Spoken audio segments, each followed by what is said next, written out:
Bismillahirrahmanirrahim. Alhamdulillahirabbil alamin. Wassalatu wassalamu ala asyrafil anbiya'i wal mursalin sayyidina wa maulana Muhammadin wa ala alihi wa ashabihi wa ajwajihi wa dzurriyyatihi wa tabi'in. Allahumma yassir wa la tu'assir wa tammim lana bil khair ya arhamar rahimin. Wa qala musannifu rahimahullah ta'ala wa nafa'ana fi 'ulumihi fid dharain. Aslu kulli ma'syiyatin wa ghaflatin wa syahwatin ridha anin nafsi, wa aslu kulli ta'atin wa yaghazatin wa 'affatin adamur ridha minka anha. Ar-ridha anin nafsi aslu jami'is sifatil mazmumati, wa adamur ridha anha aslu sifatil mahmudati. Faqad ittafaqa ala hadhihi jami'ul arifin wa arbabul qulub, wa dhalika li'anna ar-ridha 'anil nafsi yujibu taqtiyati 'uyubiha wa yusiru qabihuha hasanan, kama qila wa 'anir ridha an kulli 'aibin qalilatun. Alhamdulillah, segala puji bagi Allah Subhanahu wa ta'ala. Sore ini kita masih melanjutkan pembacaan kitab Al-Hikam, kalam yang ke nomor 35, yang artinya pangkal setiap maksiat dan pangkal setiap lupa dan pangkal setiap syahwat, yaitu orang itu ridho, meridhoi semua apa yang terjadi dalam diri. Itu yang namanya pangkal kesalahan. Adapun pangkal setiap taat dan pangkal setiap bangkit dan pangkal setiap penjagaan, yaitu adalah seseorang itu qadar ridha yang terjadi kepada dirinya. Qadar ridha maksudnya kayak ini. Orang itu yang disebut namanya pangkal daripada maksiat dan kelalaian dan kesalahan, yaitu apabila merasa dirinya itu harap ataupun bagus, merasa mulia, merasa beramal baik benar.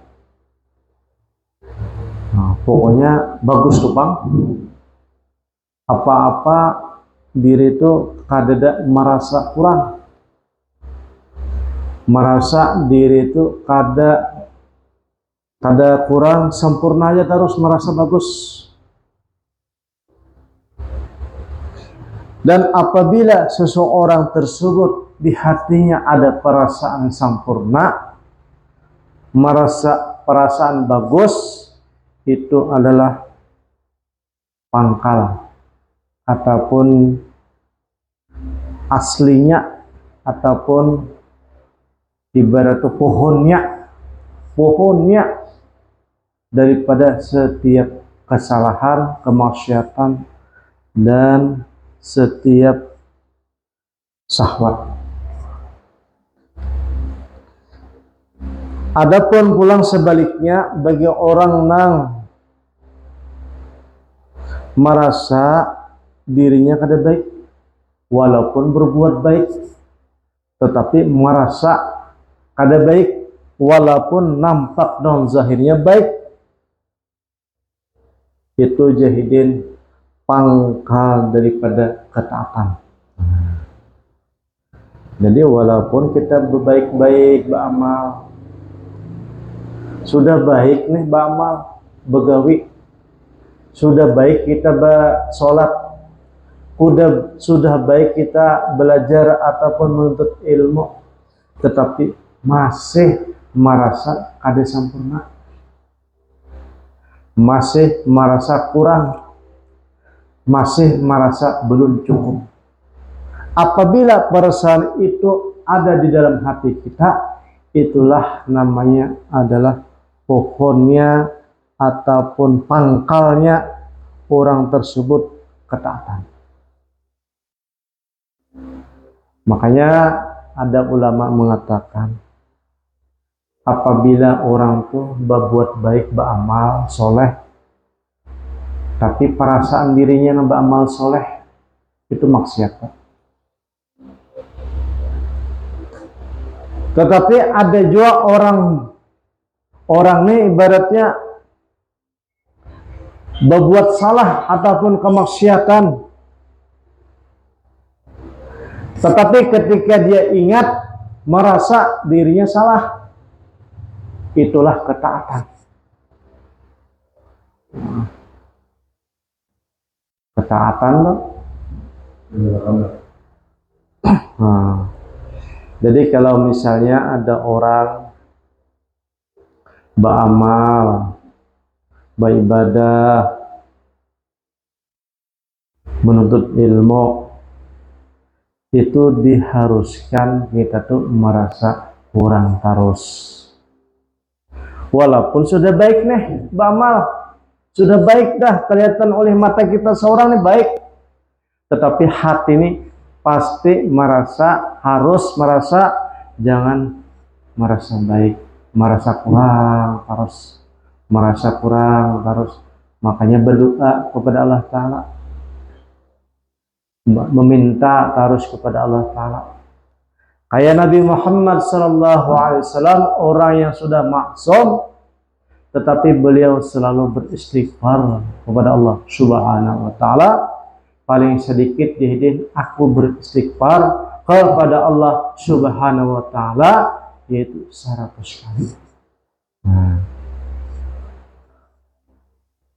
Ini hidin mencontohkan walaupun beliau orang yang mulia, akan tetapi selalu merasa kurang, selalu merasa salah. Nah, apalagi kita nih gawian salah, merasa benar, itu yang bermasalah. Sudah salah nena. Belajar ilmu ketuhanan, sudah salah secara hukum syara, dalilnya pun salah, gurunya salah, tetapi merasa benar. Nah, itu bermasalah, Pak. Yang di sini tadi orang tersebut sudah benar berguru yang sesuai dengan syariat, belajar ilmu yang dianjurkan, kemudian diamalkan, amalnya istiqomah saja, akan tetapi perasaan hatinya merasa kurang, merasa kada baik. Akhirnya niat hatinya memperbaiki hati terus. Kada henti-henti, kada merasa cukup. Itulah maksud daripada kalam yang nomor 35 ini.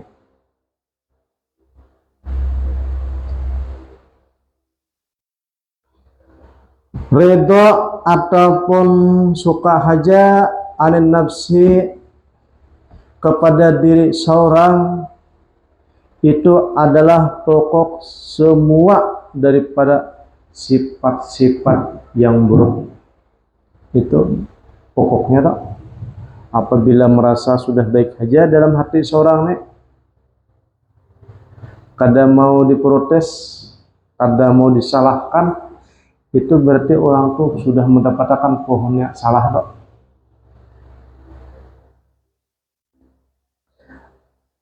Dan setiap daripada ketaatan dan kebangkitan itu adalah apabila seseorang itu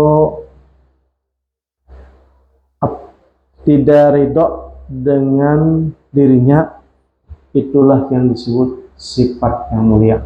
Nah, sebaliknya, pokoknya gini aja, apabila merasa diri lebih bagus, sudah salah, merasa bagus, itu artinya sudah pokok gitu, kesalahan. Tetapi kalau kita sudah bagus secara zahir, bahkan secara batin, tetapi merasa kada bagus, masih belum sempurna, nah itu pokok kebaikan. Nah, sebaliknya adalah, nah makanya jahidin di sini para arifin ini artinya orang yang sudah sampai kepada Allah Ta'ala, dan semua orang yang mempunyai hati yang terbuka, arbabul qulub, mereka ini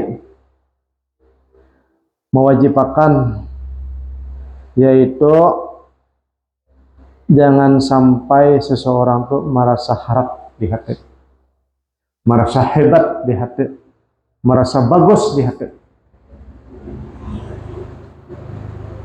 Seperti mana jahidin di sini ada satu syair, wa ainur rida an kulli aibin kalilatun. Mata orang yang selalu ridha dengan dirinya, matanya nih selalu ridha melihat hatinya seorang, melihat diri seorang, ridha, bujurkah, baikkah, bujurkah, benarkah, merasa baik terus, itu berarti orang ini jahilin kalilatun, itu buta hati. Nah, dan tidak ada seorang yang baik yaitu merasa dirinya baik. Tidak ada dikatakan orang baik, kata yang wali-wali di sini nah, apabila merasa dirinya baik. Jadi orang-orang yang baik adalah merasanya kada baik. Kayak itu. Li'ana al-'abda idzaka yatahammu nafsahu wa yatlubu wa yatatallabu 'uyubaha wa yaqtadiru bima jara min at-ta'ati wal inqiyadi kama qila fi syatril akhir. Nah, mujahidin di sini sesungguhnya seorang hamba apabila dirinya tadi sudah merasa kada baik, akhirnya berhati-hati dengan diri. Kemudian setelah berhati-hati meneliti akan keaiban seorang.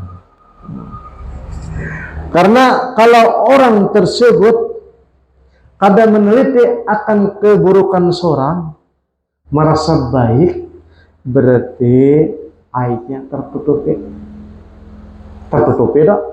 Nah, pokoknya pandir supaya menutupi, supaya aibnya kada kelihatan. Kemudian gerak tertutupi supaya kada ketahuan aib seorang. Padahal yang dimaksud di sini aib diri seorang yang tahu. Makanya kalau merasa kada baik, akhirnya mencari, meneliti akan aib seorang.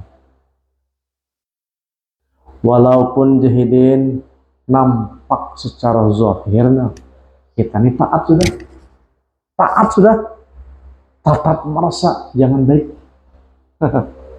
Jangan merasa jadi orang baik, jangan merasa jadi orang alim, jangan merasa jadi orang ahli zikir, jangan merasa jadi orang ma'rifatullah subhanahu wa ta'ala.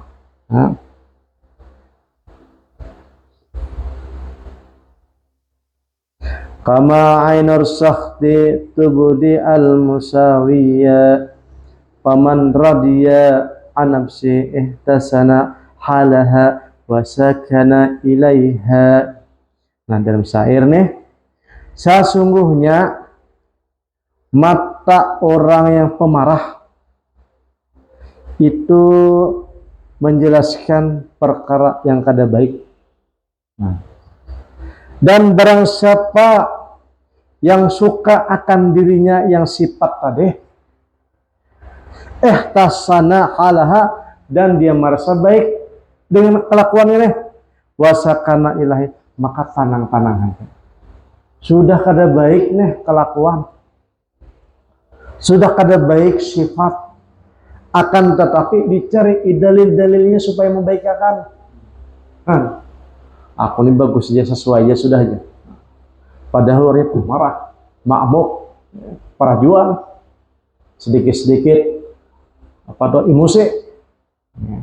Akan tetapi kadang merasa dirinya ini salah, akan tetapi mencari supaya membenarkan. Apabila dia ketemu merasa membenarkan, wasakana ilaiha, tanang soalnya.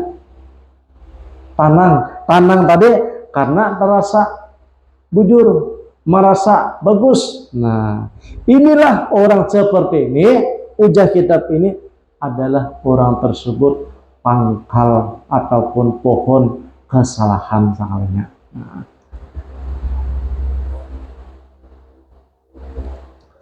apabila seseorang tersebut tenang dengan keadaan kelakuannya yang merasa bagus tentang kelakuan hatinya ataupun dirinya, berarti dia ini adalah mewarisi ataupun dapat guplatu bil guplati. Artinya orangnya lalai. Nah, imbah lalai, qalbuhu an tafaqud wal mura'ati, akhirnya hatinya ini kadang mau lagi mencari kesalahan dan untuk memperbaiki. Berdiam sudah, tenang sudah, karena bujur aja. Nah, lil khawatirihi fatasuru hina ijin dawayus syahwati alal abdi. Akhirnya seseorang tersebut karena sudah merasa bujur dan benar, bertambah nafsunya hidup. Nah, nafsunya hidup dibawa oleh nafsunya hidup tadi, gara-gara merasa benar dalam pemikirannya, bujur aja. Walaisa indahu min muraqabah wa tazkir ma yatfaha bihi wa qahra. Jadi kada mau lagi mencari obatnya, kada mau lagi mencari untuk supaya menolak, karena orang tadi guplah, lalai sudah, gara-gara pemahaman tadi benar sudah. Makanya barang siapa pemahamannya merasa benar, akan tetapi kada benar, itu paling susah untuk dibenarkan daripada orang yang salah kemudian mengaku dirinya salah.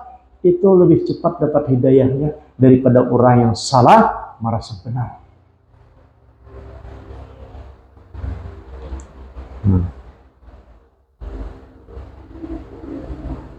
Karena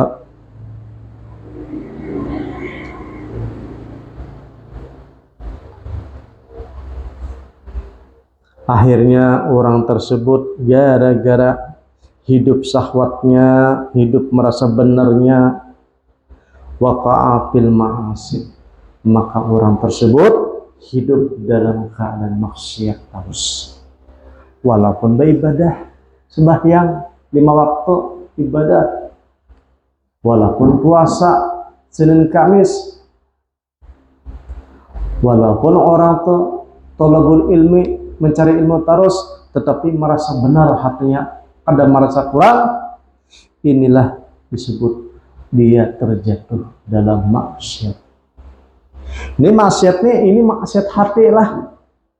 Lain maksiat anu zahir. Ini nih bahaya ini maksiat hati. Kalau zahir nyaman aja dilihat, maksiat zahirnya. Tetapi kalau maksiat perasaan, ini adalah maksiat hati dan ngalih benar untuk diperbaiki. Karena kada ada yang tahu orang. Tidak ada yang tahu orang kalau maksiat hati. Yang tahu hanya dirinya sendiri. Nah, kalau orang berjudi nyaman dia menagur. Ditagur orang Pak. Kelihatan. Nah, kalau ibaratnya bersilawar pindah kada bagus, ada aja mah anak nagur bini. Apabila ucapan ada aja yang menagur, menyinggung orang misalnya. Tetapi kalau kesalahan ataupun maksiat hati, hanya diri sendiri saja yang bisa mengobati. Makanya di sini perlulah kita belajar ilmu tauhid ataupun ilmu ma'rifatullah ataupun ilmu mengenal diri tadi, supaya diri ini hina supaya merasa diri ini adalah kurang. Diri ini adalah kada sempurna, merasa kurang, hina. Kalau diikuti memang bujur-bujur hina kita nih. Nang mana anak dimuliakan kada? Asal usul barang hina, kembali pun masuk perkara yang hina, jadi bangkai. Mengapa? Nah, diandalkan dah. Kada. Makanya perlulah orang tersebut al-muraqabah, meneliti tentang diri kita seorang, wa tazkirah, yaitu mengingat-ingat tentang diri kita. Makanya ma'rifat di sini ada ma'rifat namanya berpikir, itu ma'rifat. Supaya melawan sifat-sifat yang kada baik di dalam hati kita. Maka dikenalkanlah namanya ma'rifat. Ma'rifat sifat, ma'rifat asma, ma'rifat af'al, kemudian sampai ma'rifat zat. Itu adalah ilmu ma'rifat untuk diakal. Supaya apabila perkara-perkara yang kada baik menurut agama, itulah untuk menangkis penyakit hati, maksiat hati. Kalau sudah orang tersebut bisa menangkis, disebutlah orang itu orang beriman ataupun orang bertauhid, ataupun disebut adalah orang mukmin. Nah, itu ma'rifat akal, cara berpikir. Dan ma'rifat akal ini bukan ma'rifat yang hakiki. Ma'rifat batin belum sampai. Ma'rifat ini jagin. Insyaallah kalau bujur-bujur ataupun benar-benar kita belajar, kita memakai, menghasilkan buah. Yaitu buahnya kebersihan hati, benar dulu. Kebersihan hati. Kalau sudah orang itu bersih hati, lanjutannya yaitu hanyar ataupun baru timbul rohaninya. Nah, rohani itu pun masih berjuang juga, lawas lagi, hanya masuk ke rohaniannya, masuk ke alam malakut dulu masuk, alam jabarut dulu masuk, baru alam lahut, baru menyampaikan yang disebut adalah orang itu sampai ke alam tajrid ataupun alam sirrik. Nah, itu tuh jadi lawas panar perjalanan kita nih, karena kita nih disebut adalah orang yang salik ataupun orang yang berjalan. Lain orang manjajab lah. Kalau orang jajab nih kada melewati itu, kada melewati perjalanan, langsung sampai, kada menitik, kada meneliti, langsung sampai, itu jajab toh. Tapi karena kita ini adalah orang-orang yang berjalan, pasti melewati nangkaian itu. Makanya lawas baru sampai orang tuh. Walaupun sejuta kitab sudah paham. Sejuta kitab ini paham. Ilmu fikih luar kepala. Ilmu tafsir luar kepala. Ilmu hadis luar kepala. Ilmu tauhid luar kepala. Nah, ilmu tasawuf luar kepala. Sejuta kitab. Kita nih sebutin kitab ini gak ada paham.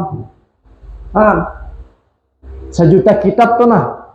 Orang tuh baru apa namanya, melangkah selanjutnya.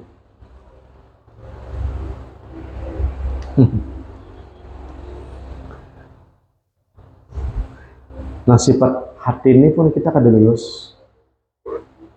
Banyak maksiat hati ini pun kita banyak kada lulus. Kayak apa hendak perjalanan roh kurang.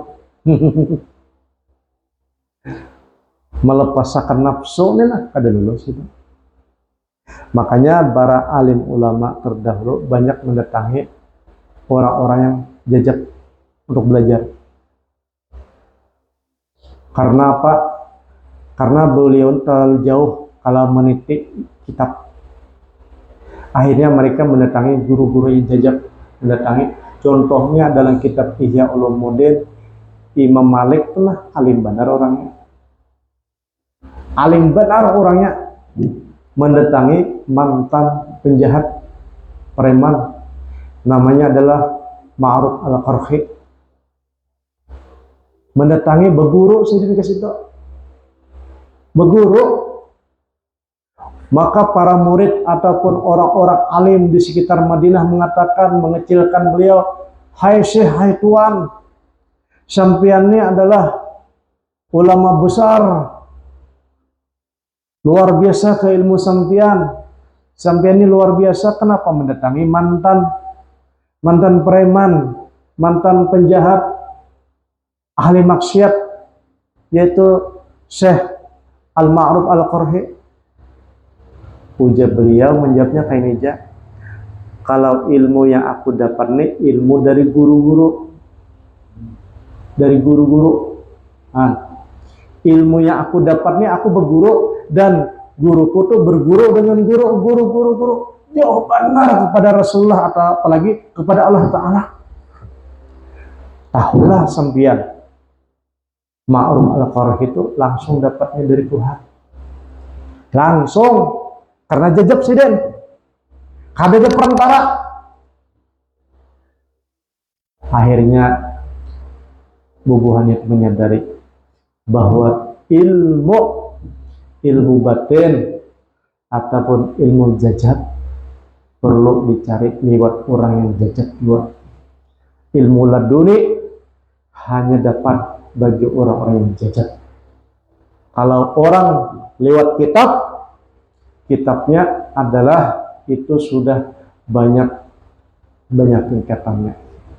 Maksudnya tingkatannya itu banyak sudah turunannya. Si fulan berguru lawan sini pasti ada kurangnya. Si fulan gurunya berguru itu pasti ada kurangnya. Kepahaman pasti berkurang. Berkurang. Ibarat air itu nah, atau es toh, dibawa dari pasar. Tapi kada berbungkus, pasti meleleh. Sampai ke rumah sedikitnya lagi memberikit di tangkainya. Nah, begitu juga kata ulama, ilmu itu walaupun dari guru berguru, pasti ibaratnya kepahamannya pasti ada nambah kurang. Nah, tetapi kalau orang yang jajab tadi langsung ilmunya daripada Allah Subhanahu wa Ta'ala tanpa perantara. Kalau orang tersebut berguru dengan Rasulullah sallallahu alaihi wasallam secara batiniah, maka sesuai dengan ilmu zaman sekarang. Nah, coba. Misalnya seseorang tuh jajak pada tahun 2003 ini, misalnya. Kemudian seseorang tuh dipanggil sampai ke hadrat Allah Subhanahu wa taala. Kemudian diajarin ilmu laduni, itu ilmunya sesuai tuh dengan zaman sekarang. Yang penuh teknologi canggih, yang penuh dengan keadaan manusia dan huru-hara, dan sesuai dengan tempat dia berdiam pulang ilmunya. Nah sekarang ini kan kitab ini asal usulnya dari luar negeri, pengarangnya orang Arab, pengarangnya orang Mesir, dan adat istiadatnya berbeda dengan orang Indonesia, makanan yang berbeda. Nah kadang-kadang kita orang lokal Indonesia ini kadang mampu memakai tradisi ilmu mereka. Akhirnya kita ini kada sampai-sampai. Karena apa? Karena ngalihan syarat dan rukunnya. Syarat dan rukunnya itu ngalih banar, susah. Akhirnya kita nih ya jalan bebulik pulang. Sedikit-sedikit bemarak, tak undur pulang. Kenapa ada sampai? Karena syarat dan apa rukunnya ini terlalu berat. Makanya perlunya lah kita nih belajar dengan orang yang jajak, orang yang sekitar kita nih. Akhirnya kita mengaji dan mengambil yang paten-patennya, yang ringkasnya akan tetapi yang intinya daripada hidup ini apa jarang. Hidup ini lah, hidup yang satu mat. Kalau kita belajar kitab nih, ada habisan kita. Tuan guru gini, ibaratnya munyak mencari kitab. Nah ini kitab ini satu, ada lagi nah lain ada lagi. Ikhtilaf, perbedaan pendapat. Menyimpulkan tuh kata kawan, karena jutaan kitab dan jutaan orang paham. Nah, akhirnya orang-orang yang kita kedetapin bisa membaca ini bingung, terlalu banyak. Kada kawa mamakai. Tapi kalau kita ketemu orang yang jajar tadi, itu memudahkan. Walaupun ibaratnya amalan sedikit saja akan tetapi paten. Daripada banyak bedayau, sabu buting kada dia menyampaikan. itu anu tuh rumus tuh kita, rumus hidup tuh. Rumus hidup, kalau kita mencari yang banyak tuh sulit jadinya. Tetapi kalau kita mencari yang sedikit, tapi inti. Nah, permatanya yang kita cari itu memudahkan sampai. Nah, itu Pak. Nah, pulang kita lanjutkan.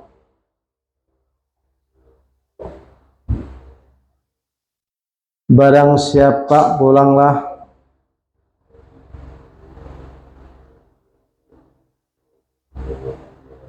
barang siapa yang kada ridho kepada dirinya, maksudnya tuh kada merasa bagus dirinya tadi, merasa telah kada merasa bagus walaupun beramal baik, dan dia tidak merasa tenang. Udah beramal tapi merasa tenang, ada merasa tenang. Inilah orang tersebut mendapatkan sifat karena sifat bangkit. Berarti hidup orang hidup tuh. Tapi kalau orang yang tadi tuh mati, merasa bujur udah, merasa benar, itu adalah mati, buta sudah tuh. Dan dia tidak merasa tenang ataupun bangkit orang tersebut, walaupun yang datang barang-barang yang baru, amalan-amalan yang baru di hati. Dan yatamakkanu min tafaquhi khawatirhi, dan dia memungkinkan orang tersebut meneliti terus kepada hatinya. Diteliti terus hatinya dan menjagai hatinya, apakah bujur amalanku ini ataupun kurang. Tetapi kalau benar, merasa benar, pasti diobatinya dengan keadaan merasa benar, merasa kurang terus. Apabila tertanam di hati tersebut kepada orang ini yang kayak ini nih, berarti dia tuh sama dengan memadamkan syahwat di hati. Dan dia tidak merasa ada kekuatan, dan kadang merasa di hatinya tuh orang tuh merasa menang, merasa kalah terus. Kita hanya tuh yang kawan memahami, merasa ibaratnya merasa kurang depan terus. Amalnya sedikit tadi rasanya ibaratnya kada papanya alingin nikmat yang lain. Nah itu lah. Nah, hendak membandingkan kan, beribadah hendak minta surga. Puji Allah Ta'ala, berapa tahun jarang beribadah? 70 tahun ya. Aku hendak minta surga. Oh my, keharapan Allah Ta'ala. Kalau engkau masuk karena amal, hendak masuk surga karena amal deh, kada mampu. Akan tetapi kalau masuk surga karena rahmatku bisa. Kalau seandainya hendak amal masuk surga, nikmat mata sebelah benar kada kau terbayar. Makanya banyak orang masuk surga itu karena rahmat, bukan karena amal. Contohnya kayak ini, ada kisah nih. Orang ini pemabuknya kelas dewa lah. Siang mabuk sampai malam. Setiap hari gawiannya. Seketika itu meninggal dunia, beliau nih meninggal dunia. Sakampungan kada ada yang datang. Bininya memandi seorang mayatnya. Ujar bininya, kayak apalah kira-kira nih laki kuning supaya disulatakan orang.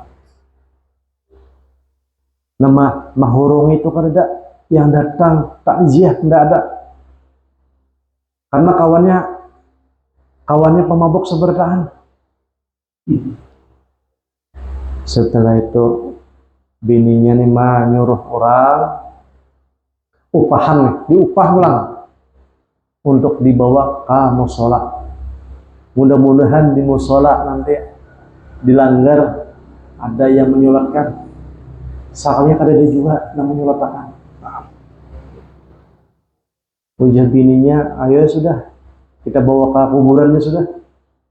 Ada yang menyolatkan juga di langgar, di masjid, di musola. Imbah dibawa ke kuburan, sekali ada tuan guru besar di kampung itu datang ke makam. Ditanya, ada apa gerangan sampian ke kuburan nih, hai Syekh, tuan besar, tuan kode, aku mau menyolatkan jenazah si Fulan bin Fulan. Ini orangnya nih, ini laki ulun nih dia. Setelah itu Syekh yang besar ini, ulama yang besar, membawailah masyarakat dan santri-santrinya. Jadi sekampungan menyolatkan di atas kuburan. Di rumah kada ada menghurungi, di masjid ataupun musola kada ada menghurungi, tapi sudah sampai ke kuburan dihurung. Habis itu udah sholat, orang pun menyelotakan, antri ini menyelotakannya, masuk dalam kubur, ditalkin dan lain sebagainya. Dilihat mayatnya baik aja mukanya. Mukanya ini ada tanda-tanda orang soleh. Karena tanda orang soleh itu adalah apabila meninggal dunia bakar ringat di hidung. Dan air matanya itu ada. Kayak menangis gitu lah. Air matanya ada. Itu tanda orang soleh. Jadi syekh yang besar tadi bertanya, "Ailan bini, apa gerang amalan laki sampian ini? Amalan laki sampian ini apa gerang kira-kira? Sehingga aku nih semalam lagi bahalwat. Nah, ketika aku bahalwat di kamar, tiba-tiba ada suruhan. Insya Allah yang menyuruh itu Rasulullah. Hai Syekh, itu kuburi apa? Solate dan makamkan ke kuburan Fulan bin Fulan tuh ini tuh orang baik. Akhirnya aku datang ke kuburan itu. Kira-kira, hai istri almarhum, apa kira amalan laki kami? Ujian ini amalannya pemabuk aja. Amalan mabuk. Kalau ada yang lain ya, selain mabuk, apa amalan? Ada pang ya dan bini tadi. Ada 3 perkara pang, yang orang kada tahu. Nah, orang kada tahu. Orang kada tahu deh. Yang pertama jadian apabila imbah mabuk malam doh pas subuh boleh ke rumah sembahyang subuh berjemaah lan aku. Nah, aja bini tadi. Apa jemaah walaupun mabuk berjemaah tapi di rumah ya berduaan ya kami. Imbah itu kadang-kadang ini berduduk menangis. Imbah menangis berkata kepada Allah Ta'ala, ya Allah, kira-kira neraka nang mana saged ulun. Kayaknya ulun kereda perasaan masuk surga itu kereda, neraka aja nang dilihat ada sesuai dengan ibadah amal ibadahnya. Nah, yang ketiga apa? Ya, bilang ini. Nah, ketiga, si bin ini ketujuan anak yatim. Di rumah tuh ketujuan anak yatim. Sayanglah anak yatim. Walaupun besi anak seorang, lebih sayang kepada anaknya. Lebih sayang kepada anak yatim maksudnya. Nah, 3 inilah uja nang bini nang ulun tahu. Bah, ini jangan jasa tadi. Iya, pangkalnya ini nih. Apa jurang undasnya lah. Undasnya ini sudah amal, walaupun amal ibadahnya tuh ada kelihatan manusia yang baik. Nah, kita nih kan ibadahnya baik, sholat, ibadah, mungkin kelihatan orang. Nah, tetapi ampun pamabuk tadi, amal ibadahnya ada tapi dilihat orang. Bininya aja yang tahu. Dan ibaratnya mengambil daripada iktibar bahwa kisah ini itu adalah diantaranya tuh merasa kada baik tadi. Saking merasa kada baik, akhirnya menganggap dirinya nih neraka mana yang kira-kira segan ulur ini. Gitu. Kalau kita ibaratnya ibadah surga yang mana kira-kira ya. Nah, pada hulu sekalinya. Kada boleh kayak itu tuh surga yang mana. Amal ibadah ini belum tentu ikhlas. Amal ibadah kita ini belum tentu khusyuk. Belum tentu diterima oleh Allah Ta'ala. Lalu meminta surga yang mana itu. Makanya orang yang seperti ini yang disebut adalah maksiat. Merasa benar berarti ibadah. Merasa bujur. Langsung minta upah. Kalau orang ahli maksiat tadi, ia merasa salah. Akhirnya menganggap dirinya itu ada cocok masuk surga. Nah, itu kan. Nah, ini seperti inilah pengalaman para wali-wali yang terdahulu tuh. Makanya perasaan ini adalah perasaan kita harus kayaknya merasa ada layak. Kayak apa? Syairnya apa? Abu Nawas ya, ada layak ke surga. Nah, itu tuh.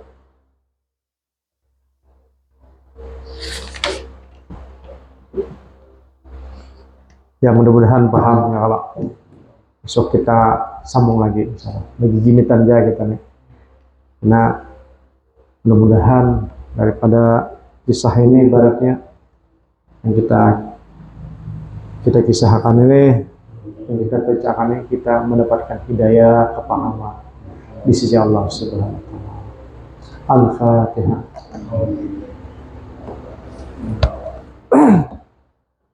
Bismillahirrahmanirrahim. Alhamdulillah. Iyyaka na'budu wa iyyaka nasta'in. Ghairil maghdubi 'alaihim waladdallin. Bismillahirrahmanirrahim. Allahumma yassir wa la tu'assir wa tammim lana bil khair. Rabbana atina fid dunya hasanah wa fil akhirati hasanah wa qina adzabannar. Walhamdulillahirabbil alamin. Taqabbalallahu minkum.